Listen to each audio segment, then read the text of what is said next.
great show in store for us today. I wanted to have a special guest on for today because today, we talk about the trades a lot on this program and how we build, how we're building things out there. But today I really wanted to kind of like get into a little new subject on, building men, because I truly believe that it's important that we have that discussion about men's health and men's wealth and men's legacies and stuff like that. So today I brought on a special guest. He has a new book out that he wrote. It is it's titled here, Asshole to Awesome. I think that we all have a little bit of asshole in us, and I think we all have a little bit of awesomeness in us.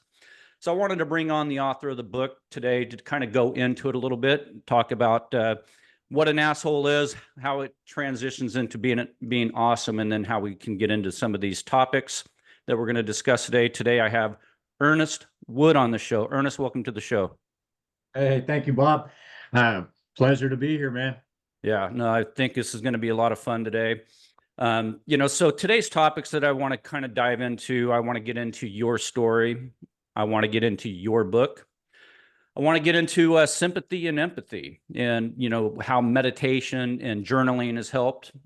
Books that have inspired this mind shift in you. I want to talk about men's health, men's wealth, and finally, we're going to dive into legacy.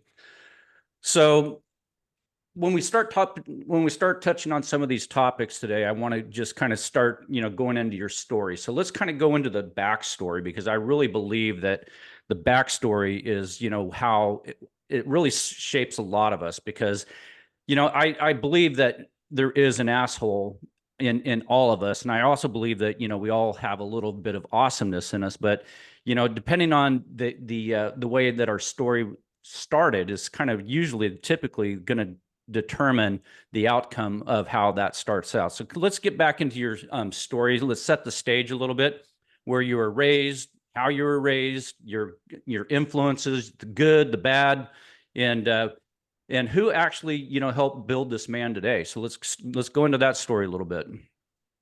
Yeah, man. I totally agree with you. Like where you started is unfortunately where a lot of us end, right? We grow up in a small town, we have a certain mindset, and we never shift from there. I grew up in Barstow, California. I lovingly call it the butthole of California. It's hot, sweaty, and it's pretty shitty. So my mom, she was 14 when she had me, so we're really close in age. Father pretty much out of the picture. Grew up in my grandparents' house, and it was just a nice little small town there for a little while. We all got along, everybody played together. But during the teen years, the whole vibe and situation changed. That was kind of like during the Rodney King era. Um, we came back to school. We had open schools, and we came back from one summer, and the school was fenced in. It had barbed wire on some parts of it, and we had armed guards. We had 13 gang-related murders out of 300 kids from our high school. So I fell into this weird world of, I used to be part of a group that I could use the N word, and we were just friends, right? There was no meanness to it. It was just, hey, we're all friends. Everybody said it. Da da da da. We played basketball, and then all of a sudden, it switched, and now I was no longer part of that group, and I was not even kind of acknowledged by some of the people that we were friends with. And then I went down a dirty road of racism, hating everybody, just hating life. Um, Got out of high school, started working, got busted. I got caught stealing from the job that I was at. And that same week that I got caught, I found out I was having a son or a child at the time. So I was like, holy shit, man, I got to change. There's something I have to change, or I have to get out of this town at least. So I went in the Navy, did okay on the ASVAB, got into the nuclear program, and was on a sub for 5.5 years. Tore up my shoulder, got out, and then went into the power industry. So I do know what your guy, like your normal people are talking about, because I've worked with my hands. Yeah. I was a journeyman machinist, really good at aligning and balancing equipment.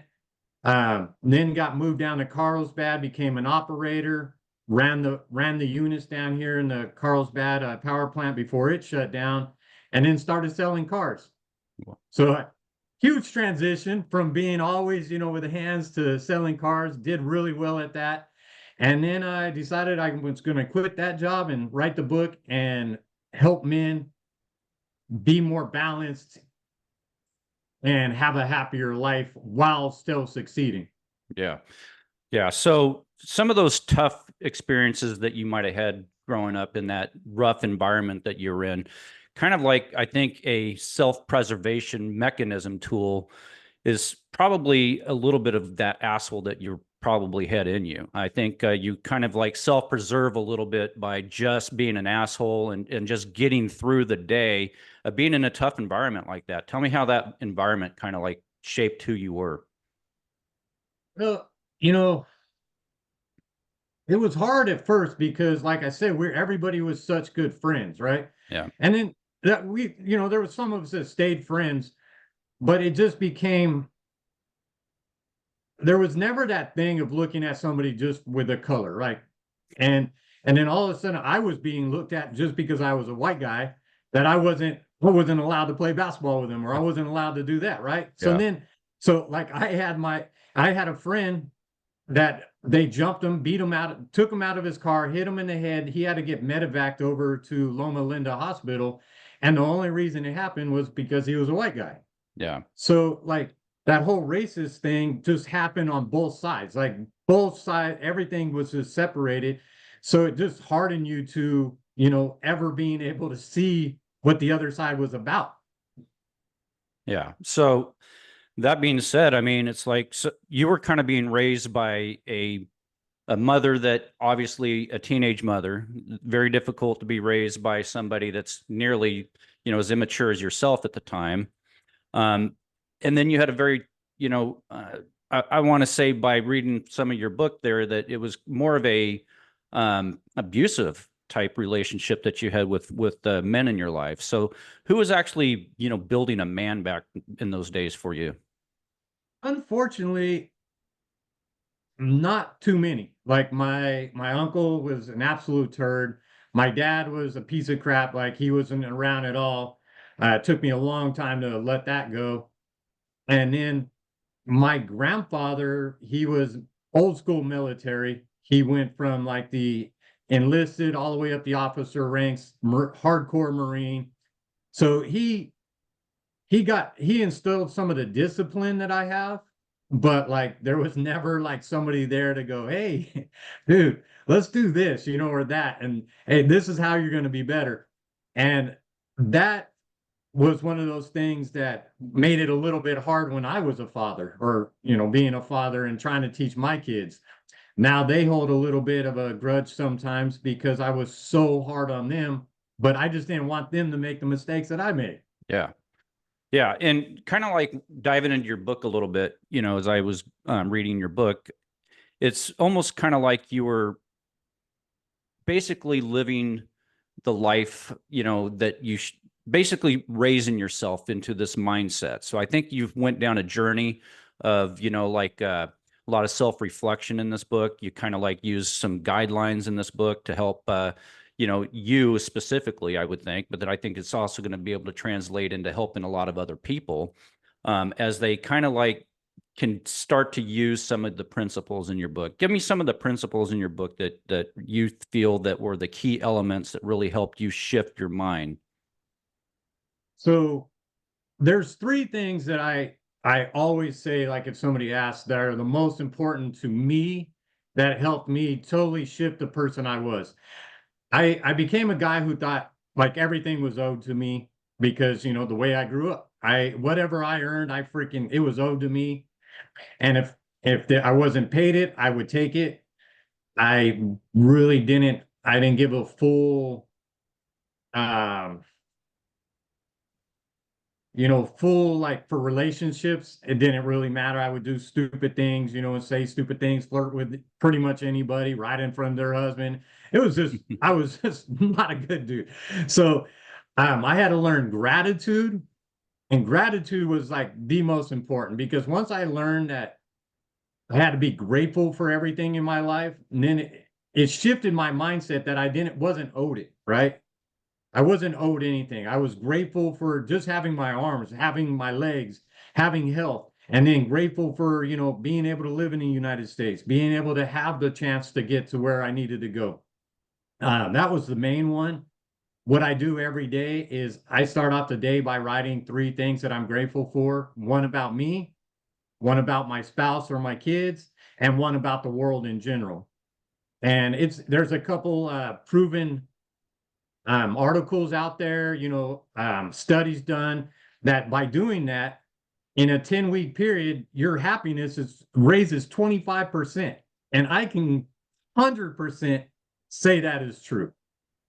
That's awesome. So is that part of the journaling that you describe in your book about the importance of journaling? Yes, it is. It is one every single morning or night. It depends. Sometimes I might miss it in the morning, but I definitely go to bed with writing or jotting down three things. You know, Falling asleep with the right mindset, it definitely helps waking up the next morning with it. Also with that journaling is forgiveness. Yeah. That was the next little thing, is forgiveness. Because until you can forgive yourself, you can't forgive anybody else. And you have to forgive yourself for not being perfect, for making mistakes, right? And you're going to do some dumb shit, especially the guys that some of these guys that we're talking to, they're going to be younger. They're going to make errors, man. And so many of us get in that thing about being perfect, right? There's no such thing as perfect. A good little saying that Brian Johnson from Heroic uses is, we either win or we learn, and learning is winning. Yeah. So we win or we win. Once I was able to adjust that in my brain, it relieved the stress of being perfect. Yeah. And it allowed forgiveness for myself and my father, my mother, and all the little things that built up. Yeah, no, that's big, man. That's a good message there. Was faith a part of any of that for you? I was kind of forced to go to church. Um, so it became like a kind of a bad thing for me, because I saw the hypocrisy of the people in church. I'm a religious person, a spiritual person. I do not per se believe in the church system of like how it is developed, almost into a business. Totally believe there's a higher power, God, all that. I am not a big fan of the whole church hypocrisy that unfortunately us humans bring into the aspect of it. Yeah, no, I couldn't agree more. I really believe that, as men, we should be, the leaders of our households. I believe that, we should be the example to the household. I believe that, we should be, um, not having to be led by other men, per se. I think that, a spiritual leader is important. I think that that person can be, helpful in the sense of being a mentor, but people really, start to turn these people into like, heroes, and they put them on these pedestals, and they idolize these guys. And it's like, I mean, I've seen these guys. I've gone to several churches, and I can tell you specifically of churches where these guys wind up in prison for child molestation. I mean, there's enough problems that's imperfect about these people as well. So I really believe it's, most important that, we build our own, self first before we start letting other people try to build us through a system like that. So I agree with you on that. All right. So I kind of want to jump into a little bit of a subject here as well, because, for me, I truly believe in reading in your book there as well, there was a turning point in there that had a big message for you. The difference between, the sympathy and the empathy part of an understanding between the two differences on there. There's a paradigm shift that you'll go through when you understand that sympathy is more related to us and how we feel sorry about ourselves and how we can, where everything is related to us. There was a specific time when you were on the road, you went through a little bit of a road rage incident, all while listening to one of your mentors, trying to, give yourself a little bit of a mind shift change. Go into the story a little bit on that and how sympathy and empathy kind of wound up changing you a little bit in that. Yeah. So I'm driving down the road listening to Brian Tracy, and at the moment of it says something like, don't allow somebody else to steal your emotions. Like you are in control of your emotions, right? I see this guy getting on the road, and you could tell he was in a hurry. And I always drove fast. I wasn't like, a rude driver. I didn't cut anybody off. I just drove fast. But I see this guy coming, and I'm like, nah, I'm not going to let him get in front of me. So I squeeze, the little gap tighter, and somehow he still got in there. So of course, I get as close as possible. I honk my horn. I flip him off. I mouth some words. He brake checks me. He freaking throws up a finger. Now I'm like just shaking, freaking red, pissed off. I swing the car to the right, cut off somebody else, try to get next to him. He cuts me off again. We're like, it's going crazy, right? And I swear I probably cut off 15 cars just to let this guy know not to cut off somebody, right? Right. And we're it I don't even know, 5 minutes, 10 minutes, I don't know how much time lapsed, but I finally get next to him, and I look back, and there is a kid in the car seat in the back of his car. And I just thought, holy crap, man, what are you doing? Like, it was the biggest kick in the neck. Like, it was just a kick straight in my junk, telling me, dude, you gotta learn to be a man. Like, a man doesn't give their emotions to other people. You got to be able to control your shit and not let somebody steal it. So that was like the actual day that I was like, I'm going to change. I have to change. And then I continuously worked on it until this guy at the power plant, and I would go good, and I would go bad, I would go good and go bad. And then this guy at the power plant goes, hey, Ernie, man, you're just like freaking Bob. And like that guy, nobody wanted to be like that guy. He complained, he whined, he bitched. That was his entire life. And when he said that, that was the last day that I I mean, I'll still complain every once in a while, but that is the last time that anybody in my job ever heard me really complain. I freaking went on that was my mission after that, to be less of an asshole, be more awesome, and understand that empathy is putting yourself in other people's shoes, right? Understanding where they came from, that, I might have came from a crappy place. It might not have been even as bad as that guy who I'm having, this argument with. And and then I was able to start seeing stuff from the other side, instead of feeling bad about myself or feeling bad about the situation I was in. I always put myself in, hey, why is the manager, being a dick today? Maybe he's having a bad day, right? And I kind of liken sympathy and empathy the same way as I use nice and kindness, Mm-hmm. right? I don't ever want to be called nice. Nice to me is that fake thing where, hey, look, I just gave this guy or person a present because I'm nice, or I just did all this because I'm nice.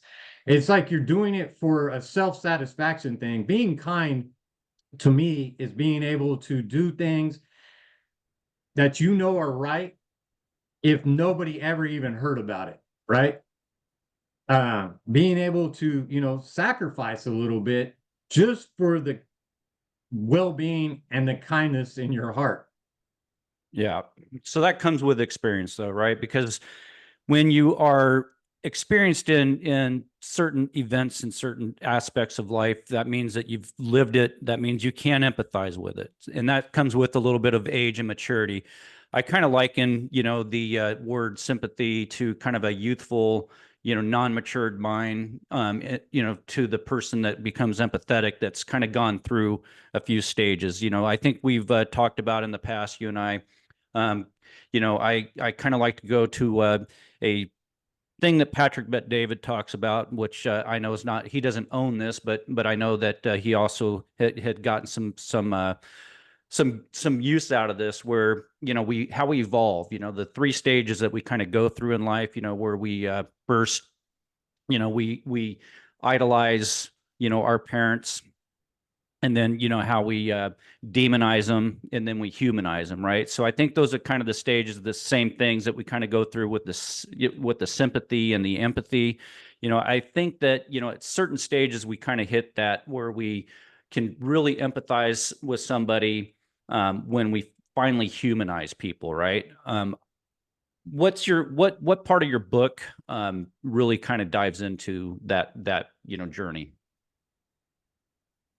Humanizing somebody, I want to say almost every little facet of it, right? I mean, because you have to, you have to have the gratitude, you have to have the forgiveness, you have to have empathy, you have to have emotional awareness, and all those things just strengthen upon each other to be that better person, right? Um, yeah, man, I want to say pretty much every little aspect of it, just you're just going to grow upon each other, knowing that, hey, man, I got to have these certain things. And it's going to take experience to get there, right? You're going to have to fail sometimes, and you have to be okay with failing. The big thing is getting back up, man. Yeah. Yeah, no, 100%. I agree with that 100%. And I kind of believe that, you know, you kind of like diving into the new subjects that we're going to kind of cover here. I believe that, in terms of true overcoming a lot of your challenges, really come with just feeling good about yourself. And feeling good about yourself comes with, men's health. So I kind of want to go into men's health a little bit here. I know that your health is very important to you. You were exercising right before you jumped on this Zoom call. Congratulations. I wish I was as dedicated as you. I'm trying to get there again. But let's talk about men's health a little bit, what it means to you. I believe that, through the diet, through exercising, food knowledge, being able to, control your emotions is part of men's health and things like that. So let's dive into that subject matter a little bit. Yeah, men's health is something I'm super passionate about. I was a personal trainer for about 15 years, and it was like that. That was still back in the days that I was using that more to just just to be a flirty kind of jackass, kind of, right? But the older I got, that knowledge stuck with me, and the discipline of working out stuck with me. So like right now, my little thing is I do 274 push-ups every single day. I'm shooting for 100,000 in a year, and that's just extra above my normal workouts. Um, we're in a horrible spot in America right now. We have 78% of of Americans are overweight. Like I think it's about 40% are actually obese. Um, People don't get enough sleep because everybody's trying to work so hard because everything's so expensive. 70% of people are dehydrated, in a constant state of dehydration. And these are all little things that I have found that, being obese, if like there's a study done that your height, right? I'm 6 foot 72 inches. So my waist should be 36 inches or less. And if it's above that, the chances of having cancer or getting cancer is about 35% greater. Just the belly fat. Like that is a proven study, right? So what I've learned is it's not all about us. It's about the foods we eat, because unfortunately the regulation on our food is absolutely horrible. Um, Not getting enough sleep causes people to be overweight because they snack more. Their testosterone levels are off. Their cortisol levels are off, right? Not breathing properly. It's said that half the people breathe through their mouth. There's a saying that you should breathe through your mouth as often as you eat through your nose. It's pretty much like never, right? Yeah. I've thrown up through my nose a couple of times. I've never stuck a hamburger through it though. Just Well, you just just by well, prep. I believe that where you grew up, you might have had an opportunity to get that burger through the nose or something like that. You never know, You right? I never could know. have. So yeah. So I started working out when I was probably 18 years old. I graduated high school. I weighed 130 pounds. Hated being skinny. Yeah. Did everything I could to not be skinny. Got up to 226, 13% body fat. I was decent shape. Not as good as you were though, Bob. You were that picture of you is pretty amazing, man. Uh, Um, so yeah, so the whole thing, like what I teach is that you have to start with little habits, right? If you're not in the habit of working out, you're not all of a sudden going to be a gym rat. You're not all of a sudden going to be able to work out an hour a day. You have to create baby habits, right? And you have to monitor or measure those, right? Because what you measure gets controlled. right. So get at least 5650 in steps. Shoot for 7,000, 9,000 because that's where you get some good shit. Like your hormone level changes, you get a bump in testosterone, all kinds of good stuff. But if you're not even getting that 5650, let's work on getting there, right? Create a little habit. Hey, I'm going to put in 500 extra steps every day until I get to that number. And then I'm going to shoot for the next number. Park instead of parking in that front spot, park way out. Yeah. Then you can always have some jackass park right next to you because, they always do. Hmm. So now you're going to give the benefit of passing that on to somebody else. They're going to walk further too, right? Um, so the importance, start moving, cut out as much of the sugars, the flours, and the shit oils as humanly possible. And when I say shit oils, that is pretty much any oil that's not an extra virgin olive oil. There are a couple good avocado oil or coconut oil. Other than that, no canola oil, none of that other crap. It is horrible for you. And if you want to look it up, just go do some studying on rapeseed oil. Yeah. Yeah. I couldn't agree with you more. The fact is, we're all a little indulgent. We all overeat more than we probably need to. I mean, what your average size of a meal is probably enough for 3 or 4 people to eat.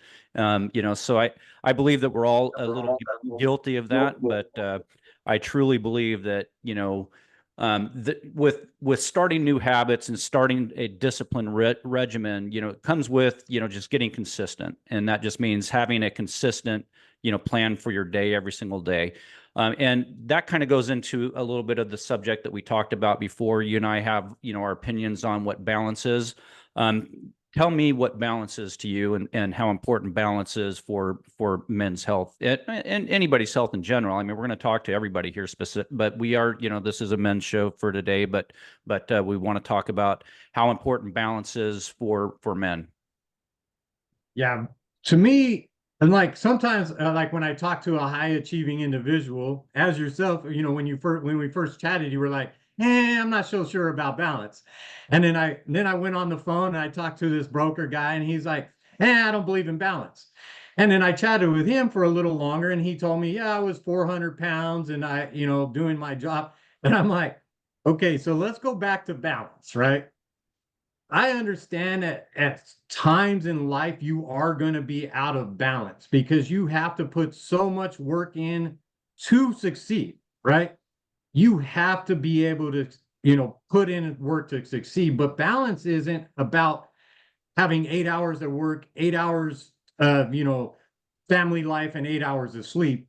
It might be 10 hours of work, 1 hour of working out, 30 minutes with the kids, 30 minutes with the wife, but your 8 hours of sleep you probably should get, right? It's just about creating a balance that works for you, your family, and the people who matter to you. Because if you don't include them in your life and all that matters is at work, sooner or later you're going to start losing pieces of that, right?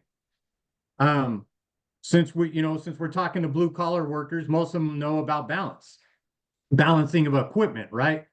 So you take a piece of equipment that's running super slow and it's out of balance.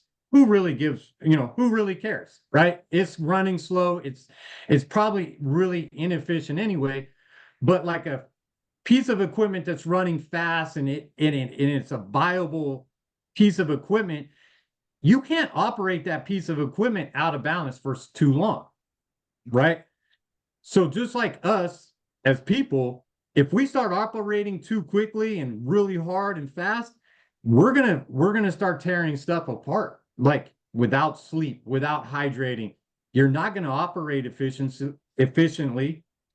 And if you can dial in your everything into being super focused while you're doing it, your balance is going to be better and better because everything that you do is at your optimal, you know, at your optimal focus, your optimal experience. It's getting your optimal input. Yeah, no, I agree. I mean, I think that balance is definitely important in terms of like the things that are important in your life. You got to include them all in order for you to have a balanced life. I don't think there's a formula to, how many hours each one of those take, but I believe that there's definitely a truth when you talk about balance. That being said, I mean, a lot of that imbalance leads to, the mental health problems that a lot of us, a lot of us face. I mean, we've all been through divorces, we've all been through tough relationships, or we've had, tough childhoods. A lot of things that really envelop the mindset that, that can put us into that asshole mood that I think your book kind of like dives into. But let's talk about men's mental health a little bit here as well, because I believe it's all kind of tied together.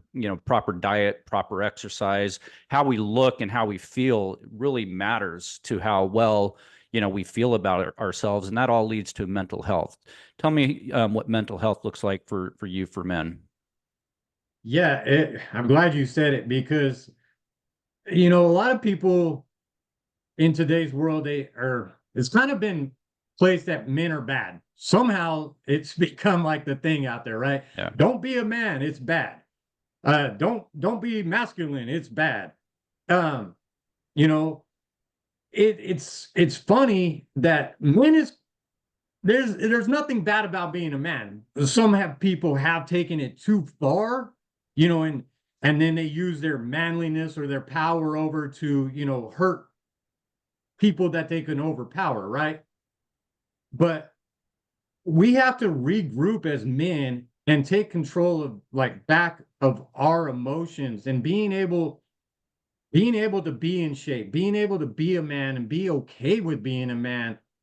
Like every commercial out there almost makes fun of men being like that. We're the dumbasses out of the group, right? Yeah. We can't, when we look at a cow and think it's a buffalo or can't climb down a hill and we start whining and while our woman's at the bottom, you know, already did it. It's just funny. But yeah, man, men's health, I found that being able to get the proper amount of sleep was one of the biggest keys to changing my overall like outlook in life. Because when you're tired, everything's just a little crappier, right? You, you don't work as well. Your mood is off. So getting that sleep and then also being hydrated, it just allows your brain to work better. And then when your brain's working better, now you're able to have that empathy. You're able to be confident as a man. Um, Being in good shape, you should be confident. You should be able to walk around with your head held high, your shoulders up. If you got, I hate to say it, but if you have to if you can't even see your underwear, like the name of your underwear when you're looking in a mirror, man, you got to do some sit-ups and we got Yeah. to change some stuff because, I'm not body shaming anybody, but dude, you're not going to have the same confidence as a guy that walks in there and knows that he's freaking fit and ready to go. Yeah, I was not so confident when I was walking out of the restaurant the other day with you, and my belly was a little bit hanging over, and you were looking pretty styling right there. So I was feeling a little bit of upset with myself, and I'm definitely needing to get back into the gym. So I'm going to definitely have to one up you on that one the next time I see you. So Ah, challenge is shit. on, Because buddy. Challenge is on.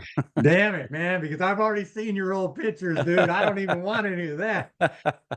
um, so anyway, so we're going to go a little bit of the misogynistic route here a little bit, because, when we start talking about like the red pill society, the Andrew Tates of the world and stuff like that, I believe that we all can get information from just about anybody. And a lot of the times we're trying to divide, whether it's by sex, whether it's by culture, whether it's by, political beliefs.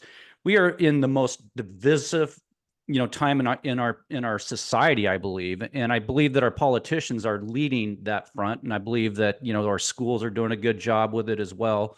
But I believe that it's important that we have that discussion about letting men be men. And I think that we both have gotten a little bit of influence from Andrew Tate. Tell me a little bit about your experience with the influence that you're getting from that.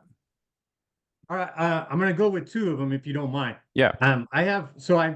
I bought into the coaching course with Brian Johnson. It's the heroic coaching course. He has a book called Arete. Absolute fantastic book. The guy is probably the most balanced philosopher kind of individual that's out there. So I've learned a lot from him. But then Andrew Tate is kind of the extreme of that same stuff, right? He Yeah. talks about being healthy, being mentally prepared for everything. That I mean, just like anybody, there's a few things that Andrew Tate says that I can't say anymore, I wouldn't say anymore. But man, he nails it though with allowing a man to be a man. Like men have created most of the good inventions that are out there. Is some of that because of some of the laws that were before, maybe, whatever. But there's hardly any invention, and there's countries that were created, because of men. Maybe we'll call it America. Men came to America, created a country, they wrote the Constitution, right? And Andrew Tate has a platform. It's called TRW, the Real World.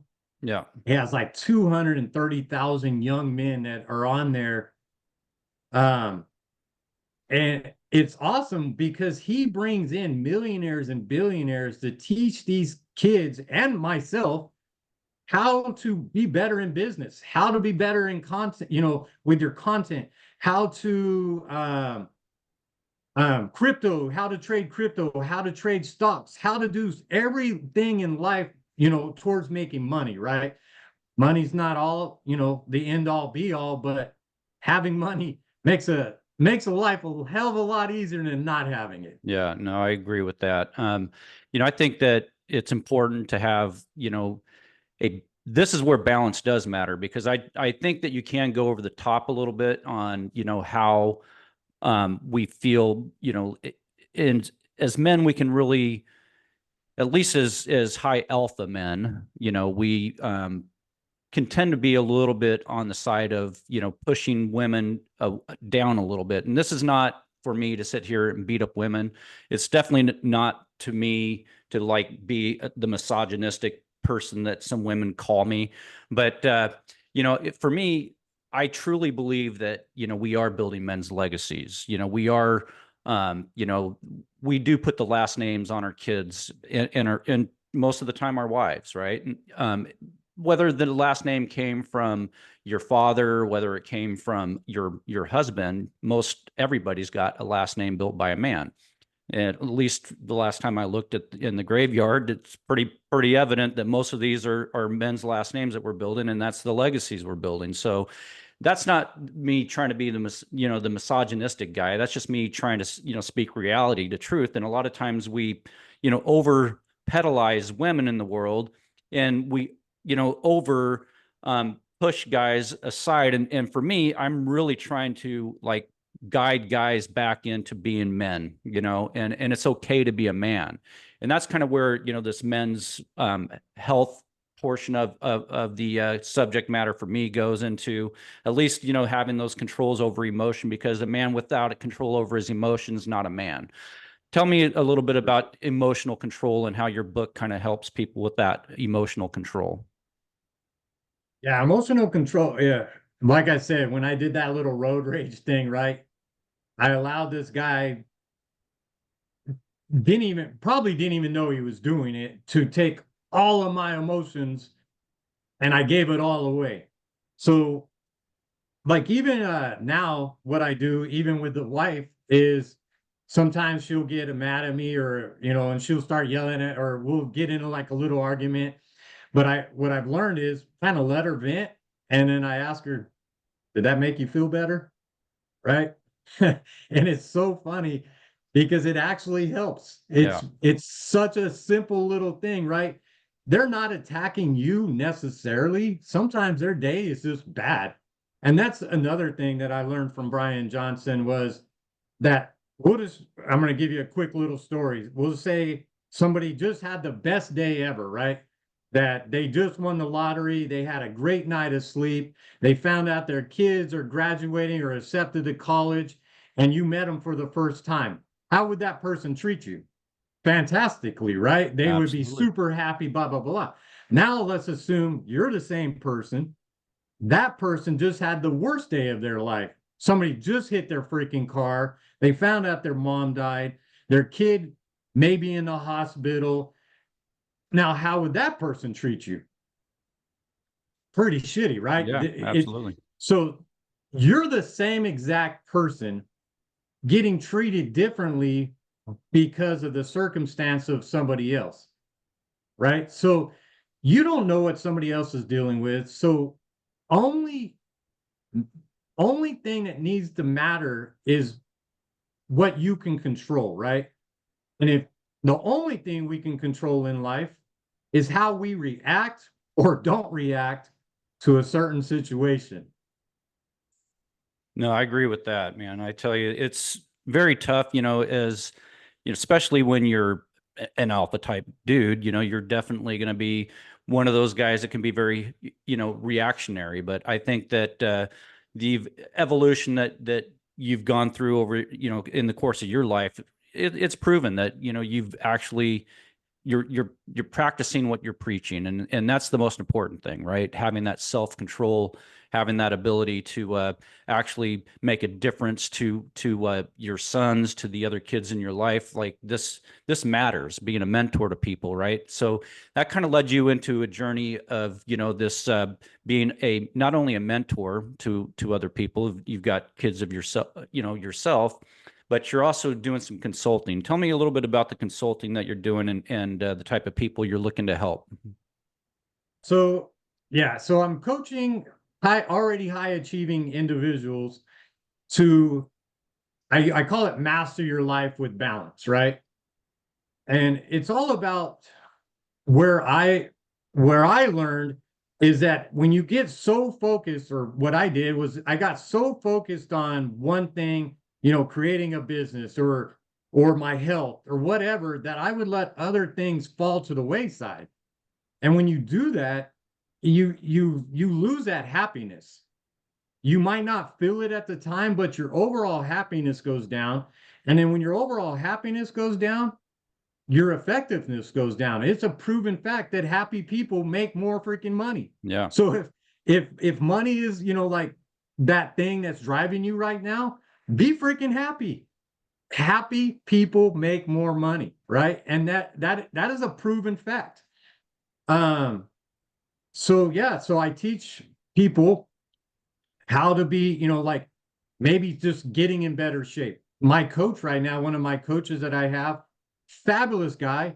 He has a little extra weight on him, but so I every single time that he calls me up, I'm like, "Hey, dude, did you do your push-ups today?" And he's like, "God dang it!" So he'll pop them out.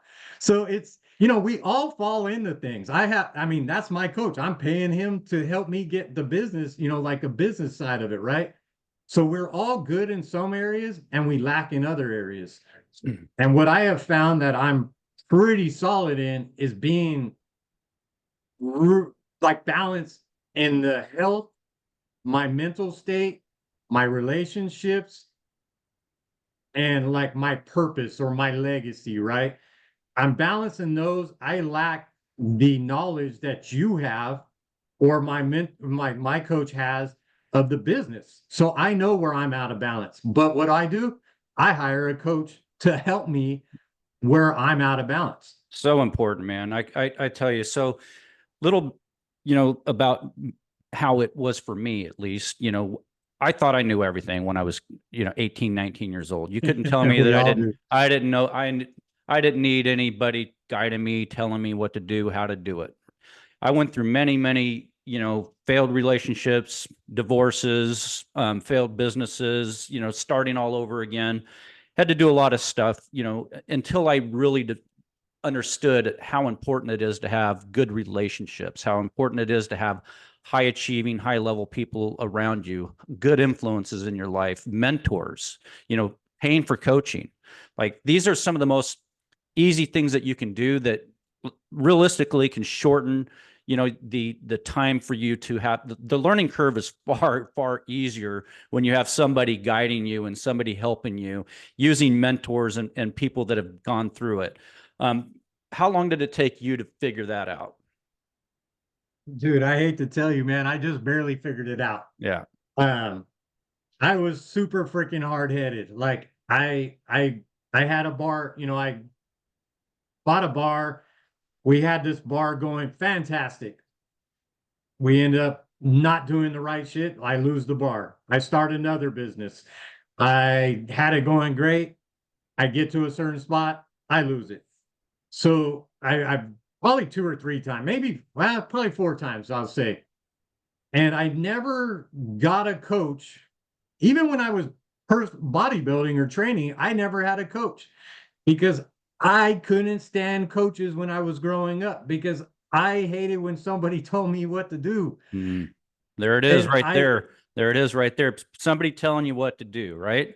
yeah, right. And then sometimes these guys that tell you, like I had coaches that when I looked at him, I'm like, dude, this guy is so fucked up. Like, how's he telling me what to do? He doesn't even, he's barely in control of his own shit. Yeah. And so, what you like, so when you do hire a coach or you do find a coach, you have to find somebody that has been there, has done it, doing it successfully, successfully. Sorry, I am blah, blah, blah. But yeah, man, I would say 40, I was 45 before I hired my first coach to teach me how to, get changed and do better.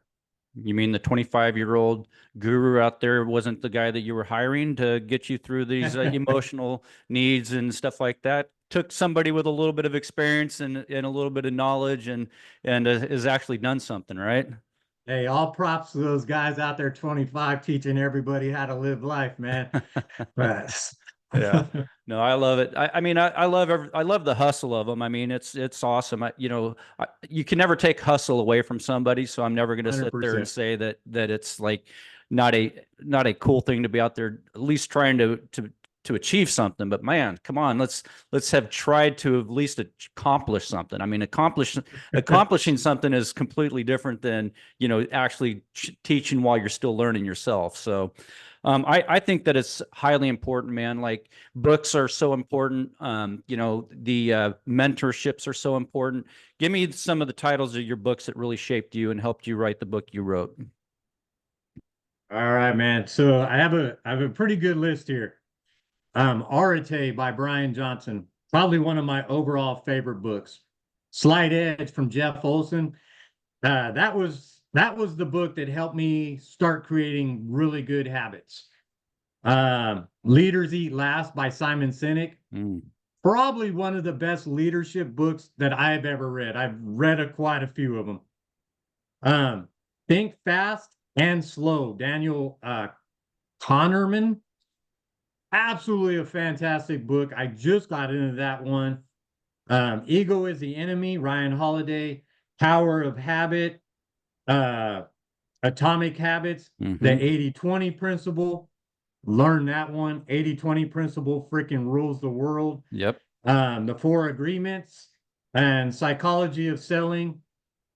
And the last one is the 5 a.m. club. Those are just like, that's like that little group right there will teach you enough about everything that you need to know about being a leader, how to sell, how to create good habits, what the principles are around that shit.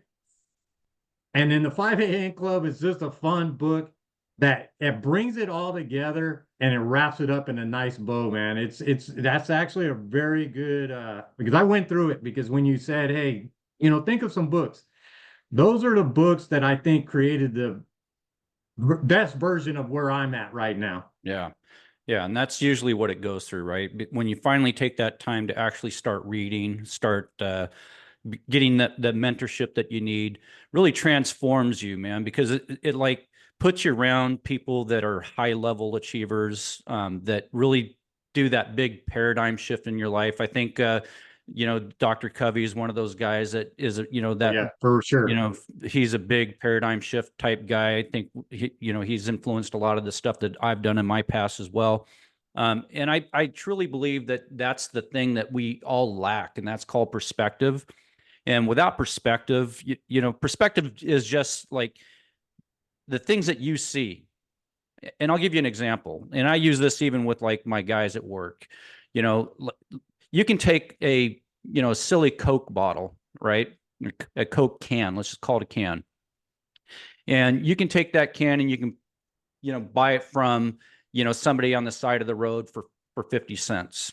You can buy that same bottle of Coke in a convenience store for $1. You can buy that same, thing at a decent restaurant for $2.50, or you can go to a Hilton and it costs you $10. It's the same Coke, right? But it's the perspective of where that Coke came from, right?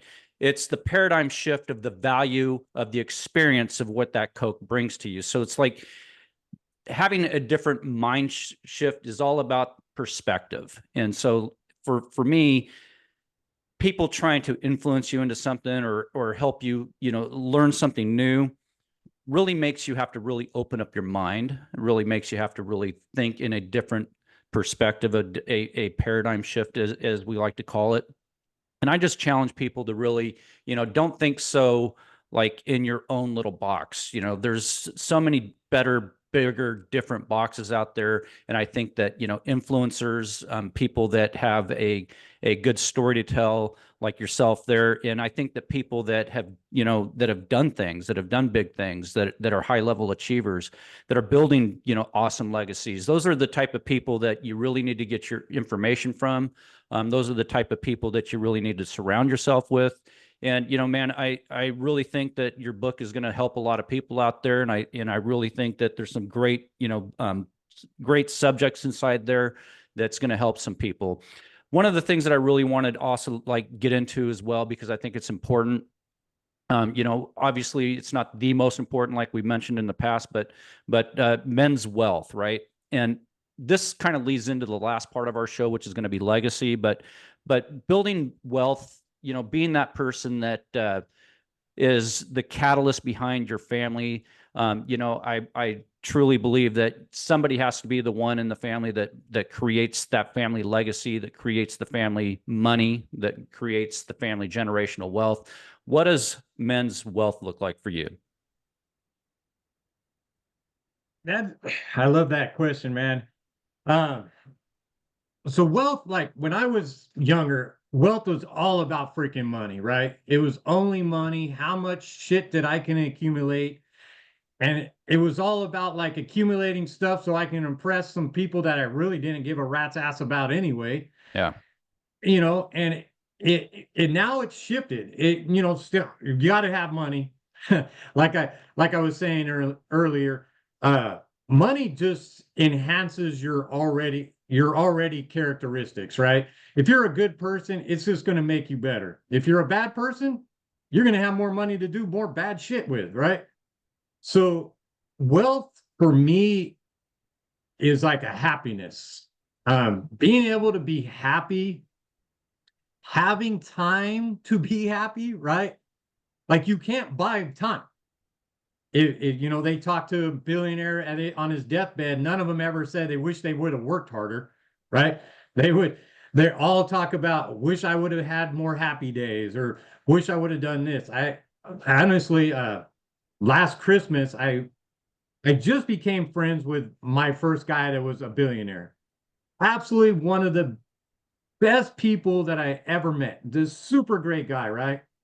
But he still was working. He still couldn't get himself past that working stage. And him and his wife were flying back in his private plane and they died right around Christmas. They wrecked their plane. Oh, And when I went to his funeral, like the amount of people that guy touched in his life and the effect that he had on life was the true wealth that I think that he brought in to this world, right? He should have retired maybe a couple years earlier to enjoy some of that. But man, it that was one of the most eye-opening experiences I ever had to see how much love people had for this gentleman that was a absolute hard ass when it came to business. yeah. He, yeah. So wealth is all to me. 9 out of 10 people, if you ask them what they want out of life, happiness is the thing, the key. Like I said earlier, happier people make more money. Wealthy people, are happy people, right? Well, not all. Well, okay, so I mean, you're talking about the guy specifically, right? That Yeah. your mentor that passed away there. So to touch back on the subject that we were talking about there, you were at his funeral and it made a big impact on you, and conclusion to that. All right. So yeah, when I went to his funeral, just again to see how much love and respect that this guy had by everyone at the funeral. I mean, this place was packed, packed to the like absolute max. And this guy was an absolute beast, beast of a businessman. Like Yep. you did not want to cross this dude. He would crush your ball sacks. But he had enough respect and created this, this environment that people loved this man and like respected who he was. He was generous, he was happy, and he was kind. Yeah. So here's the way I like to look at it. For me, wealth can be used as a term that people will kind of like look at people and say, man, he's bad because he's got wealth, right? I look at it like, for me, I use the word wealth as share. So if I can share something, that means that I've got something that, if without wealth I can't share anything. Okay, I like it. People that are poor, don't have something to share, usually want to hold and hodl as much as they can. But the more wealth that we can accumulate, the more we can share. And I think that, like, for me, at least in my experience, that means that I've been able to create businesses that can create opportunities, that can create jobs, that can create wealth for other people.